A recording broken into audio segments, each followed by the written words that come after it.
তাদের জন্য একটু দোয়া করি আল্লাহ পাকের কাছে, কবরের কাছে যাও। আল্লাহ রাসূল সাল্লাল্লাহু আলাইহি ওয়াসাল্লাম কবরের কাছে গিয়ে দোয়া করার জন্য একবার নিষেধ করলেন, পরবর্তীতে দেখা যায় তিনি গেলেন কবরের কাছে।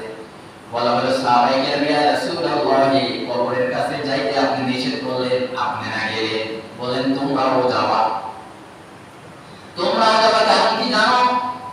তোমার বাবা ওখানে শুয়ে আছে, তোমার দাদা শুয়ে আছে, তোমার মা ওখানে শুয়ে আছে, তোমার ছেলে মেয়ে ওখানে শুয়ে আছে।